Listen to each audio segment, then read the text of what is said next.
lo dijo en la primera hora.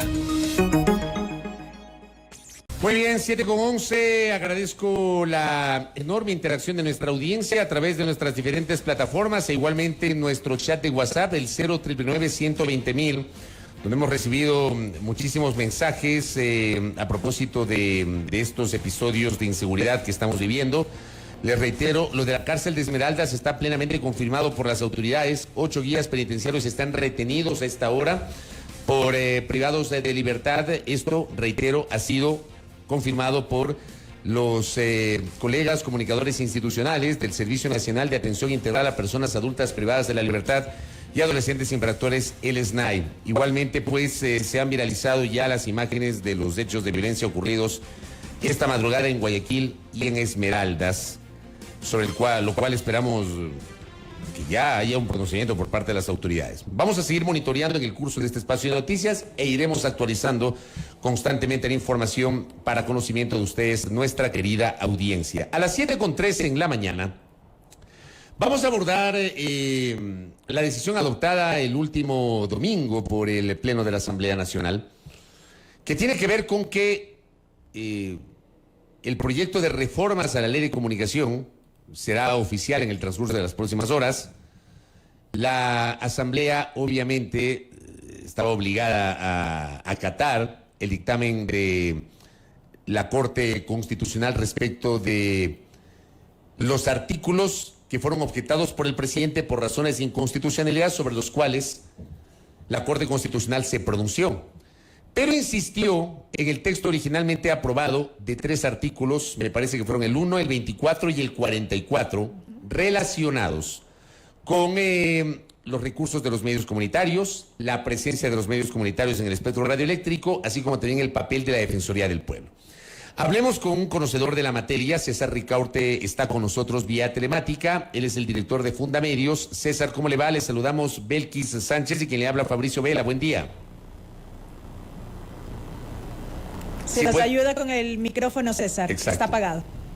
Sí, mil disculpas. Gracias. Buenos días, Fabricio. Buenos días, Belkis. ¿Cómo está?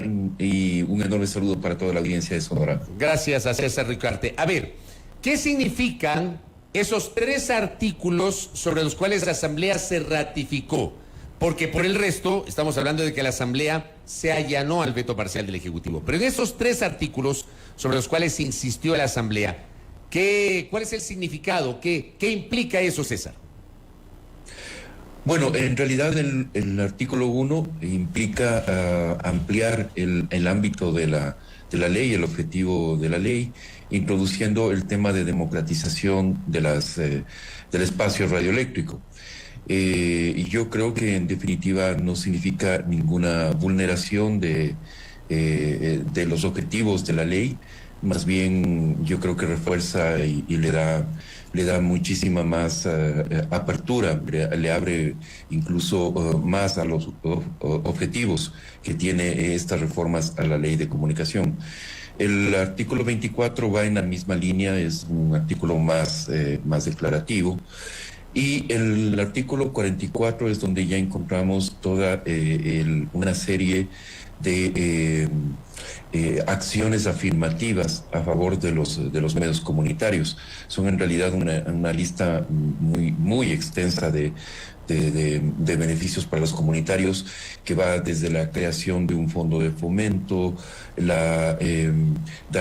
entregarles 30 puntos adicionales en todos los concursos de frecuencias de radio y televisión, el pagar parcialmente los servicios de agua y luz eléctrica. Es decir, en definitiva se trata de realizar una enorme transferencia de recursos desde el sector público, desde el Estado, hacia los medios comunitarios, ¿no es cierto? Ahí yo encuentro que obviamente es importante el desarrollo del sector comunitario de la comunicación. El Estado tiene que reconocer que este sector ha sido tradicionalmente excluido, pero creo que hay un exceso en toda esta cantidad enorme de medidas afirmativas, y que ojalá esto no derive hacia actos incluso de corrupción, dado que entregar tantos beneficios a un sector puede desembocar en que finalmente de alguna forma se falsee, se perturbe, ¿no es cierto?, la existencia de medios comunitarios para volver un campo de corrupción. Pero, en definitiva, me parece que más bien el artículo 1, 24 refuerzan el sentido de la ley, el 44 entrega toda esta serie de beneficios a los comunitarios que habrá que ver cómo se implementa, y que creo que también es importante establecer, como digo, unos controles, porque son tan grandes y tan fuertes la cantidad de beneficios, ¿no es cierto?, que creo que no se debería convertir en estímulo para que aparezcan casos de corrupción en estos medios de comunicación. César, buenos días nuevamente. Esto en términos generales. Ahora, centremos un poco más del análisis de entrada en lo que tiene que ver con el artículo 1 y el 24, que hacen referencia justamente a la desconcentración de frecuencias y más adelante también a evidenciar justamente los casos de concentración, y se dice además promover el desarrollo de capacidades técnicas de los medios comunitarios. Esto, en teoría, evidentemente que es lo ideal, pero traslademos esto a la práctica, a lo que ha venido ocurriendo a lo largo de este tiempo en que ha estado vigente la ley de comunicación. ¿Cómo lograr precisamente ese desarrollo de las capacidades técnicas de los medios comunitarios? Fortalecerlos. Correcto. Sí, eso es un punto importante, Belkis, y que creo que es un buen punto de partida además para el análisis. En realidad, estos estímulos a los medios comunitarios han estado vigentes desde la ley del 2013. Es decir, ya ahí había un fuerte reconocimiento. De hecho, recordemos que en esa ley ya se estableció esta división del espacio radioeléctrico entre el 33 y 34 para los medios comunitarios.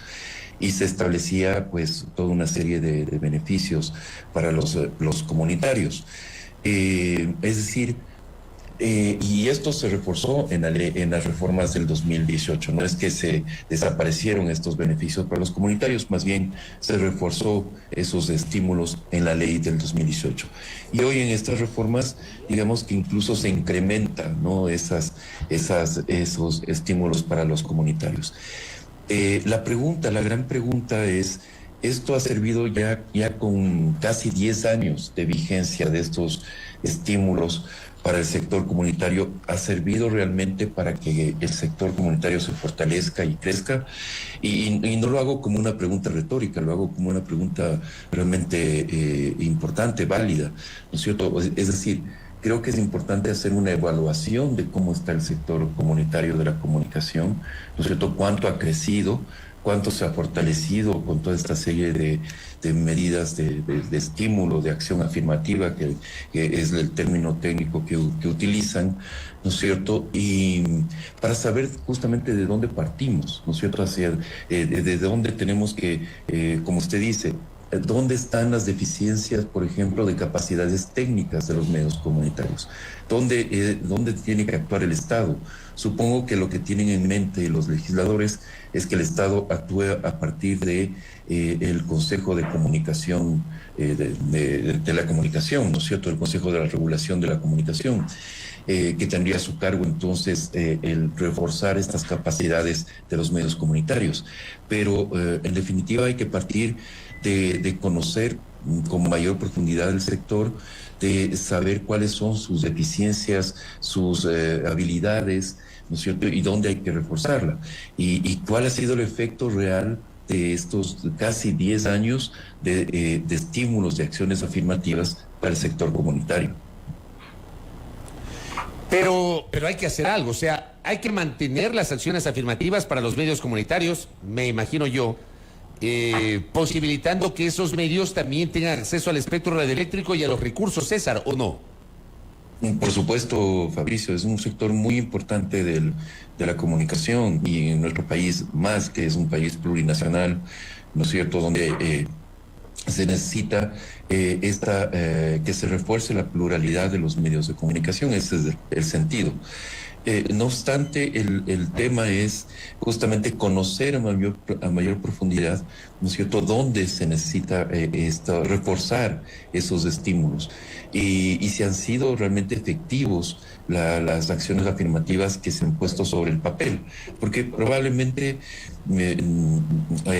algunas de esas acciones afirmativas no tienen un impacto real, ¿no es cierto?, no son aplicables, no responden a la realidad, y otras que puede ser que perfectamente que sí, que son medidas afirmativas realmente efectivas y que significan el fortalecimiento de esos medios de comunicación comunitarios. Ahora bien, en la misma línea en que planteaba la pregunta anterior, César, y en lo que refiere al artículo 44 en torno al fortalecimiento del ecosistema de medios comunitarios, allí lo que se precisa es que el Estado implementará las políticas públicas que sean necesarias precisamente para este efecto. ¿Cómo incidir de alguna manera para que el Estado de manera efectiva implemente estas políticas? Tenemos ya la norma, luego se deberá trabajar en la reglamentación para su aplicación, pero esto pasa ya a la cancha del Ejecutivo como tal. ¿Qué hacer para que no quede en letra muerta? Así es, Belkis, y en realidad el reto que usted plantea para el sector de medios comunitarios en realidad es el reto para toda la ley, ¿no es cierto? Y yo diría que incluso es para todas las leyes de nuestro país, cómo pasar de la letra, ¿no es cierto?, a la efectividad, a la aplicación real de las leyes. Y esto lo hemos visto en algunas leyes. Recién Fundamedios, como parte de una coalición de organizaciones de derechos humanos, presentamos una serie de informes para el examen periódico universal de derechos humanos del país. Y ahí el lugar común, en lo que pasa en todos los sectores, es que existen leyes, ¿no es cierto?, pero no se las aplican. Entonces, ¿cómo hacer real la ley de comunicación? Primero, hay que construir el reglamento, ¿no es cierto? Y eso es potestad del presidente de la República.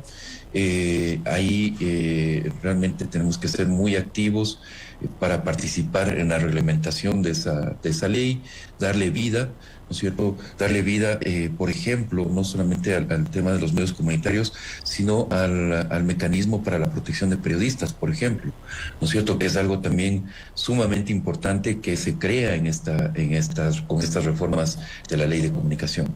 ¿Cómo hacer que ese mecanismo sea efectivo, que realmente funcione como un mecanismo que actúe de forma automática cuando hay amenazas y agresiones y atentados contra periodistas y medios de comunicación, y cómo también adopta medidas preventivas, ¿no es cierto?, que reduzcan de alguna forma los riesgos en coberturas peligrosas para los periodistas.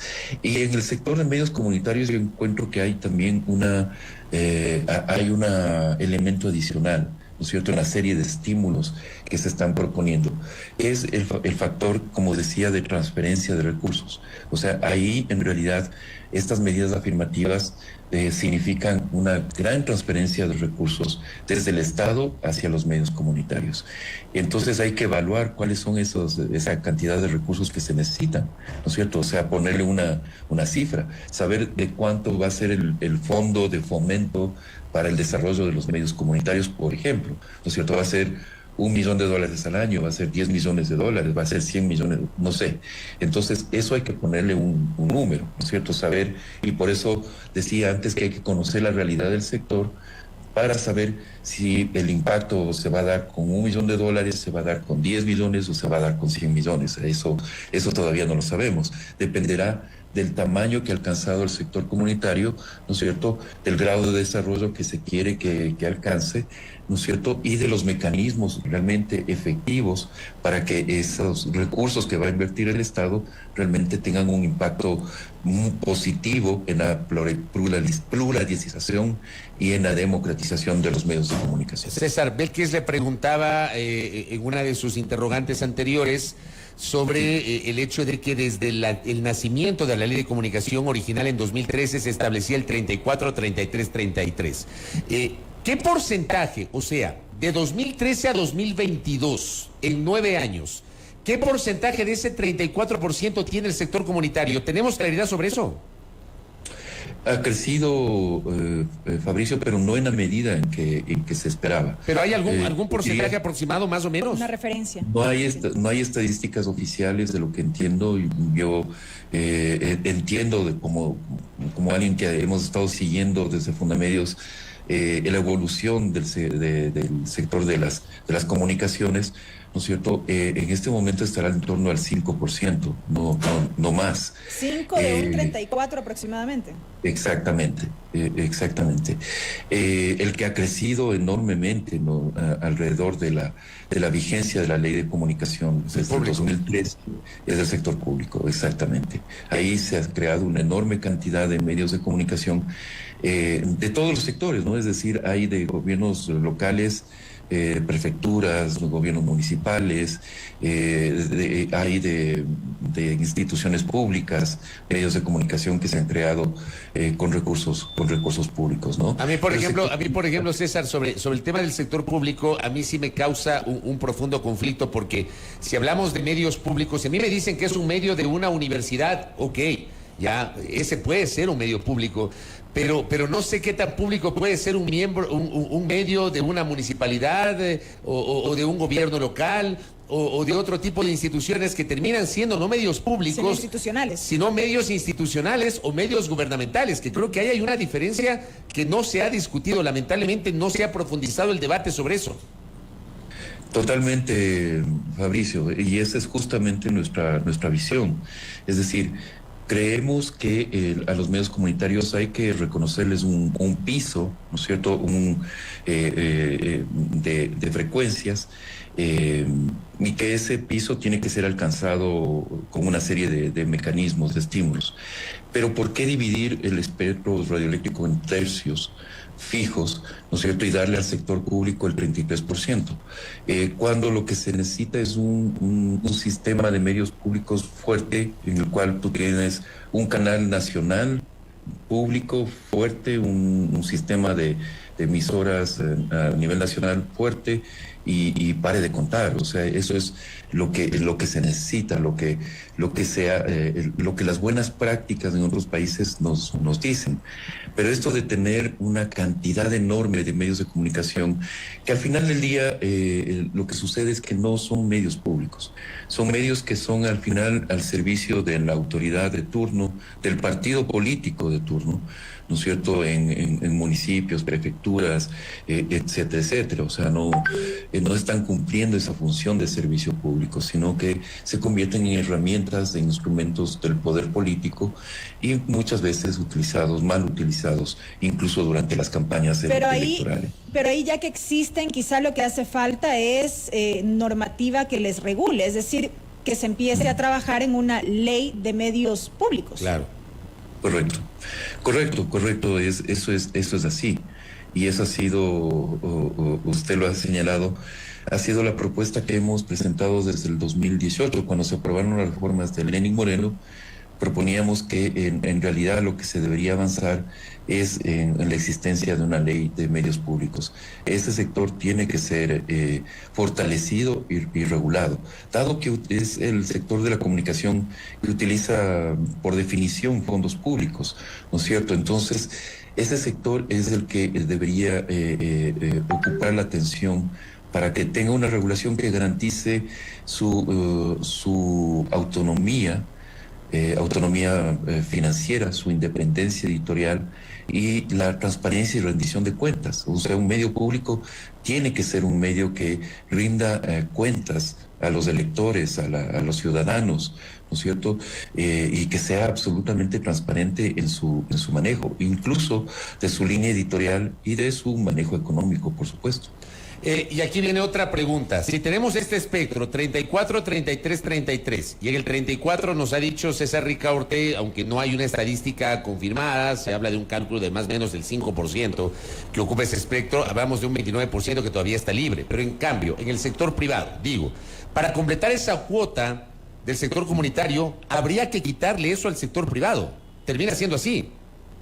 Sí, ese es un poco el planteamiento que hacen los sectores que plantean esta división en tercios, ¿no es cierto? Finalmente el planteamiento su planteamiento es que el sector privado es un monopolio, ¿no es cierto? Lo cual es un poco extraño porque en realidad el sector privado no podemos tomarlo como si fuera una sola cosa, sino que hay dentro del sector privado hay centenares de pequeñas empresas, ¿no es cierto?, que hacen comunicación, que hacen radio, que hacen televisión, y habrá unas 3, 4 empresas grandes de comunicación, pero que tampoco es que sean monopolios, son empresas grandes, ¿no es cierto? Y el sector privado en este momento, claro, ocupa, digamos que aproximadamente el 70% del espectro radioeléctrico. Entonces la idea es reducir la participación del sector privado, ¿no es cierto?, aumentar la de los sectores comunitarios y la del sector público.